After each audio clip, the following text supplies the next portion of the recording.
YCP నేత Bhumana Karunakar Reddy SV గోశాలలో గోవుల మృతి చెందాయని, టీటీడీ నిర్లక్ష్యంగా ఉండడం వల్ల 3 నెలల్లో 100 గోవులు మృతి చెందాయని సంచలన ఆరోపణలు చేసిన విషయం తెలిసిందే. ఇక ఈ క్రమంలో టీటీడీ బోర్డు భూమన కరుణాకర్ రెడ్డి వ్యాఖ్యలను ఖండించింది. టీటీడీ చైర్మన్ బిఆర్ నాయుడు కేవలం రాజకీయ లబ్ధి కోసమే ఈ తరహా అసత్య ప్రచారాలు చేస్తున్నారని ఆగ్రహం వ్యక్తం చేశారు. భూమనపై ధర్మకర్తల మండలి ఫిర్యాదు మేరకు ఆయన పైన చర్యలు తీసుకోవాలని వారు లిఖితపూర్వకంగా ఎస్పీకి విజ్ఞప్తి చేశారు. భూమనపై కేసు పెట్టండి. ఎస్వి గోశాలలో 100 గోవులు మృతి చెందాయని, పవిత్రమైన గోశాలను గోవధశాలగా మార్చారంటూ భూమన కరుణాకర్ రెడ్డి తప్పుడు ఆరోపణలు చేశారని భానుప్రకాష్ రెడ్డి ఫిర్యాదులో పేర్కొన్నారు. ఇలాంటి నిరాధారమైన ఆరోపణలు చేసిన భూమన కరుణాకర్ రెడ్డి పైన ఐటీ యాక్ట్ 74, బిఎన్ఎస్ యాక్ట్ 356 కింద కేసు నమోదు చేసి చర్యలు తీసుకోవాలని ఆయన పేర్కొన్నారు. భక్తుల మనోభావాలు దెబ్బతినే విధంగా భూమన కరుణాకర్ రెడ్డి వ్యవహరించారని ఆయన తెలిపారు.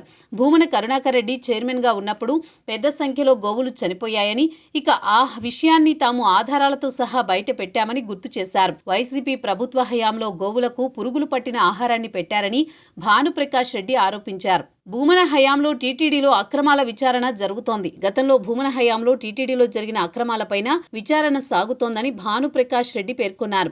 గత ప్రభుత్వ హయాంలో చేసిన అక్రమాలన్నింటినీ వెలికి తీస్తున్నామని, టీటీడీ బోర్డు త్వరలోనే అన్నిటిపైన చర్యలు తీసుకుంటుందని ఆయన అన్నారు. భూమన కరుణాకర్ రెడ్డి మాత్రమే కాదు, టీటీడీలో అక్రమాలకు పాల్పడిన ప్రతి ఒక్కరి అవినీతిని బయటకు తీస్తామని తేల్చి చెప్పారు.